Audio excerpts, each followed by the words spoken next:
a cold night, and an empty stomach. The neon signs flickered against the rain-slicked pavement as 17-year-old Jake trudged down the sidewalk, his hoodie pulled tight over his head. The biting wind of New York City cut through his thin sweatshirt, making his teeth chatter. He clutched his worn-out backpack close to his chest. It contained everything he owned in the world. It had been months since he had a place to call home. His mother had passed away when he was 12, and his father... Well, his father wasn't the kind of man who stuck around. Jake had bounced from one shelter to another, but nothing ever felt permanent. Tonight, he was just hungry. As he walked past a small 24-hour diner, the warm glow from inside made his stomach ache even more.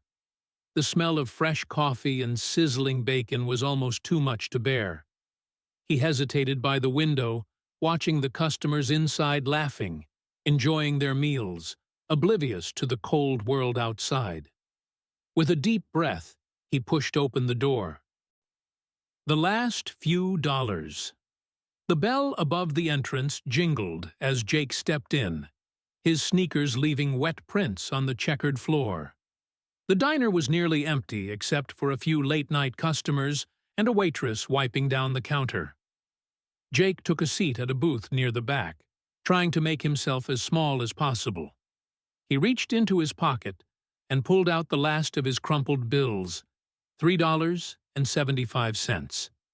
It wasn't enough for a meal, but maybe he could get a small coffee to warm himself up. A waitress with tired eyes approached, offering him a sympathetic smile. "What can I get you, sweetheart?" she asked, her voice gentle.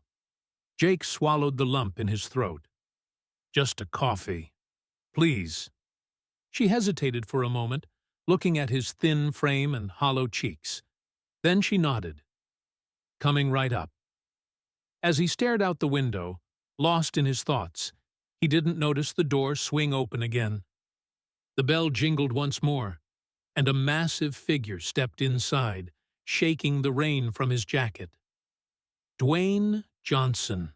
The room seemed to shrink as he walked in. Dwayne Johnson, actor, wrestler, and one of the most recognizable faces on the planet, towered over everyone in the diner. The waitress gasped softly, her notepad slipping from her hands.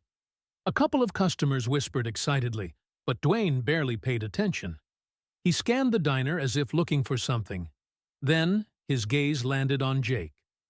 For a second, Jake thought he was imagining things, but then, to his absolute shock, Dwayne Johnson walked straight toward him. Without a word, the giant man slid into the booth across from Jake. Jake's mouth went dry. Hi?"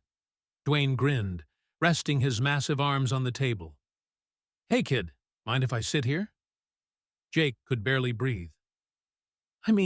Yeah, sure, I guess." The waitress, still flustered, rushed over. "Mr. Johnson, what can I get you?" Dwayne didn't take his eyes off Jake as he answered. "I'll have whatever this guy is having." Jake blinked, glancing at his tiny cup of black coffee. I just ordered a coffee." Dwayne raised an eyebrow. "That's it?" Jake hesitated, feeling embarrassed. "Yeah." Dwayne leaned back in the booth, studying him for a moment. Then he turned to the waitress. "We'll take 2 bacon cheeseburgers, extra fries, and 2 chocolate milkshakes." Jake's eyes widened. "Dude, I can't." Dwayne held up a hand. "It's on me." As they waited for their food, Dwayne leaned forward, his voice soft. "You okay, kid?" Jake hesitated, then shrugged. "I'm fine." Dwayne wasn't buying it. "You out here alone?" Jake nodded, not meeting his eyes. The actor sighed, drumming his fingers on the table. "I used to be you, you know." Jake frowned. "What?" Dwayne chuckled. "When I was 15, I was broke as hell. My family got evicted, and we had nothing. I remember stealing a Snickers bar every day from a 7-Eleven because I didn't have money for food." Jake listened, stunned. He had never imagined someone like Dwayne Johnson ever going through something like this. "You know what got me out?" Dwayne continued. "Someone gave me a shot, a coach, a mentor, someone who looked at me and said, 'I see you, kid.'" Jake swallowed hard, staring down at the table. Their food arrived, and for the first time in weeks, Jake ate until he was full. When they were finished, Dwayne reached into his pocket and pulled out a small card. He slid it across the table. Jake picked it up, reading the text. "Dwayne Johnson Foundation, Youth Outreach Program." Dwayne met his eyes. "Come by tomorrow. We'll get you set up. Food, shelter, school, whatever you need."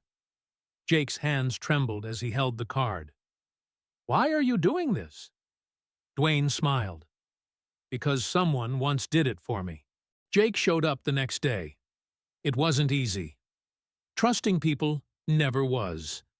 But over the next few months, he got back on his feet, with food, a safe place to sleep, and even a chance at finishing school.